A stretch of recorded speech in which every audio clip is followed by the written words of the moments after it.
અને સાથે જે મંત્રીને કહેવા માંગુ છું, તમારા જેવા અમે પાર્ટીના ગુલામ નથી. અમે આ સમાજ છે તો અમે ચૂંટાઈના જે ધારાસભ્ય બન્યા છે, અને જે દિવસે અમારા સમાજને અમારી જરૂરત પડશે ને તો આ મંચ પર બેઠેલા લોકો પેલી લાઠી ખાશે, મંચ પર બેઠેલા લોકો પેલી ગોળી ખાશે, પણ અમારા સમાજને અમે ન્યાય અપાવીને રહીશું, ન્યાય અપાવીને રહીશું.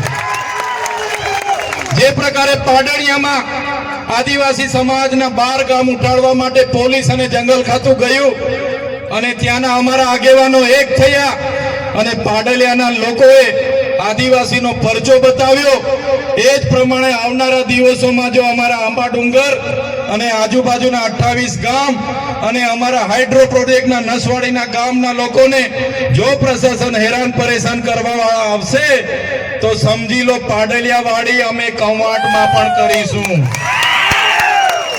પાડલિયાવાડી કવાંટમાં પણ થશે. જે જંગલ ખાતાને પોલીસના માથા તૂટ્યા હતા, એ જ પ્રકારે આવનારા દિવસોમાં અમારા એક પણ આદિવાસી ખેડૂતને અહીંયા ખોટી રીતે હેરાન કર્યો છે તો તમારા પણ અમે અહીંયા ભૂક્કા બોલાવી દઈશું. સાથીઓ, આ લોકોને ટેવ પડી ગયેલી છે સત્તામાં બેસીને પોલીસનો ઉપયોગ કરવાનો, જંગલ ખાતાનો ઉપયોગ કરવાનો. પણ આ મંચ પરથી કહેવા માંગુ છું, આજે જેટલા પણ આ કાર્યક્રમમાં પોલીસ વ્યવસ્થા માટે, કાયદો વ્યવસ્થા માટે ઉભા છે, પોલીસ માટે એકવાર જોરદાર તાળીઓ પાડી લો. જે પોલીસ અધિકારીઓ સંવિધાન પ્રમાણે સુરક્ષા, શાંતિ અને સલામતીનું કામ કરે છે, સેવાનું કામ કરે છે, એવા ઈમાનદાર, પ્રામાણિક અને નિષ્ઠાવાન પોલીસ અધિકારીઓને ચૈતર વસાવાના કળ ખાતે સલામ કરું છું મેં.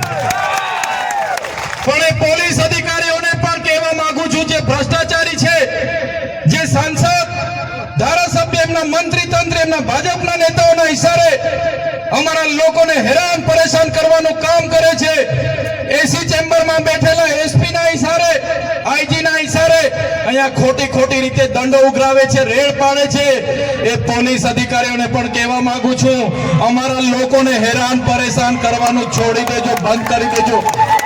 ખોટા કેસ કરવાનું બંધ કરી દેજો, નહીં તો જે દિવસે અમે રોડ પર ઉતરીશું ને તે દિવસે તમારા બધા જ પોલીસ અધિકારીઓ જે એસી ચેમ્બરમાં બેસીને આદેશો કરે છે એમના પણ અમે હિસાબ કિતાબ કરી દઈશું. સાથે જંગલ ખાતું, આ આદિ અનાદિકાળથી અમારો સમાજ આ જંગલમાં વસનારો છે. આદિવાસી એટલે આદિ અનાદિકાળથી વસનારો આદિવાસી. અને આદિવાસી આ જંગલો સાચવ્યા છે. આદિવાસીને દાંતણની જરૂર હોય તો દાંતણ ભાંગી લાવે, દાંડીની જરૂર હોય તો દાંડી તોડી લાવે, આદિવાસીને ફળની જરૂર હોય, પાંદડાની જરૂર હોય, ઘર માટેની લાકડાની જરૂર હોય, બળતણની જરૂર હોય, એટલું જ લાકડું લાવે અને આખું જંગલ અમારા આદિવાસી લોકોએ સાચવેલું છે. આ બહારથી આવેલા જંગલ ખાતાના લોકોને કહેવા માંગુ છું, તમારું જંગલ ખાતું 1927માં બન્યું છે. અમારો આદિવાસી આદિ અનાદિકાળથી હજારો વર્ષથી અહીંયા રહે છે. તમારું જંગલ ખાતું 1927માં બન્યું છે. અમારા લોકોને જંગલ બચાવવાના નામે ખોટી રીતના હેરાન કરશો, પરેશાન કરશો તો તે દિવસે અમે હકના નથી રહેવાના. અને તે દિવસે જો અમે રોડ પર ઉતરીશું તો તમારા જંગલ ખાતા પણ અહીંયા નજરે નથી પડવાના. સાથીઓ, મારા વડીલો, મારા યુવાનોને બધાને કહેવા માંગુ છું, આપણા સંવિધાનમાં આપણા વ્યક્તિગત લો છે, વ્યક્તિગત કાયદા છે, અને એમાં આપણા ઓજારો, જે પ્રકારે સરદારજી અહીંયા એમના જે ઓજાર રાખે, કટાર રાખે, નેપાળી જે લોકો હોય, બાંગ્લાદેશી હોય, એ લોકો પોતાનો ઓજાર રાખે, એ જ પ્રકારે આપણને પણ પોતાના ઘરમાં પાલિયા, ધારિયા, તીરકામઠા, ભાલા રાખવાનો આપણને પ્રાવધાન છે. ત્યારે આપણે બધાને કહેવા માંગીએ છીએ, આપણા ઘરમાં જે પણ સાધન સામગ્રી, આપણા ઘરના ઓજારો છે, એ ઓજારો બધાએ સાચવીને મૂકવાના છે. જો આપણા વિસ્તારમાં ઉદ્યોગપતિઓની નજરો બગડશે, બહારના ઉદ્યોગપતિઓ આવીને આપણા લોકોના ગામડાઓ ખાલી કરાવશે તો તે દિવસે પણ આ ભાલા, પાલિયા, તીરકામઠા અને ધારિયા આપણે શણગાર માટે નથી મૂક્યા. તે દિવસે જરૂર પડશે તો એ ભાલા, પાલિયા, તીરકામઠા લઈને રોડ પર ઉતરવા પણ આપણને વાર નહીં લાગે. ત્યારે સાથીઓ આજે તમને મેં કહેવા માટે આવ્યો છું, આજે ચૈતર વસાવા એકલો છે, અમારા કાર્યકરો નાના નાના છે, એક બાજુ ભાજપની મોટી સરકાર, 30 વર્ષથી મોટા મોટા નેતાઓ, કૌભાંડીઓ, ભ્રષ્ટાચારીઓ, બુટલેગરો, ખાણ માફિયાઓ, રેતી માફિયાઓ, એમનું તંત્ર, એમની પોલીસ, એમના કલેક્ટર, એમના એસપી, એમની ન્યાય પ્રણાલિકાઓ, એમની સામે અમે અમારા પરિવારના જોખમે લડીએ છીએ, અમે બોલીએ છીએ, આદિવાસી સમાજની બંધારણની વાત કરીએ છીએ, સંવિધાનની વાત કરીએ છીએ, ત્યારે આ લોકો અમને પણ ડરાવવા ધમકાવવાની વાત કરે છે.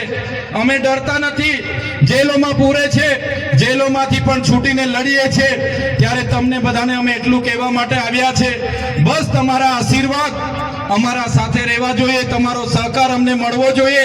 આવનારા દિવસોમાં ખૂબ લાંબી લડાઈઓ ચાલવાની છે, વિધાનસભામાં પણ અમારે ઉતરવાનું છે, ત્યારે તમારા આશીર્વાદ, તમારી પ્રાર્થના, તમારી દુઆ અમારી સાથે રાખજો. આવનારી તાલુકા જિલ્લા પંચાયતમાં પણ યુવાનોને હું આહવાન કરવા આવ્યો છું, યુવાનો, વડીલો, તમે બધા કોંગ્રેસ અને ભાજપના સંબંધો અને શરમો છોડી દો, તમે બધા આવો આમ આદમી પાર્ટી પરિવારમાં, અમારા નેતૃત્વમાં બધા આવો, લડો, તાલુકામાં લડો, જિલ્લામાં લડો, આવનારી વિધાનસભામાં લડો અને આપણા વિસ્તારના લોકો માટે સારી સારી યોજનાકીય કામગીરી કરો, સેવા કરો, એ અપીલ કરવા માટે આવ્યો છું. બધા જ લોકોને કહેવા આવ્યો છું, તમારી આત્માને જગાડો. ક્યાં સુધી આ લોકોને ભાઈ બાપા કરીશું? અનાજ માટે લાઈન પર હાથ જોડીશું, બેંક માટે લાઈન પર હાથ જોડીશું, જાતિના દાખલા માટે લાઈન પર હાથ જોડીશું, યોજના માટે, ઝૂંપડા માટે હાથ જોડીશું, ક્યાં સુધી આપણે મીટર માટે હાથ જોડીશું? બસ હવે પરિવર્તન માટે તમે તૈયાર થઈ જાઓ અને અમારા નેતૃત્વમાં આમ આદમી પાર્ટીમાં આવનારી તાલુકા જિલ્લા પંચાયતની સત્તા તમે સંભાળવા મેદાનમાં ઉતરી જાઓ. આ વાત સાથે આજના કાર્યક્રમમાં આપ સૌ મોટી સંખ્યામાં અહીંયા પધાર્યા. અમારી અવ્યવસ્થા હતી છતાં તમે આ કાર્યક્રમને સફળ બનાવ્યો છે, ત્યારે આજના કાર્યક્રમમાં મારા પિતા તુલ્ય, મારા વડીલો, માતા તુલ્ય, મારી માતાઓ, મારા યુવાન સાથીઓ, મારી માતા બહેનો, સૌને મારા ખૂબ ખૂબ જોહાર કરું છું.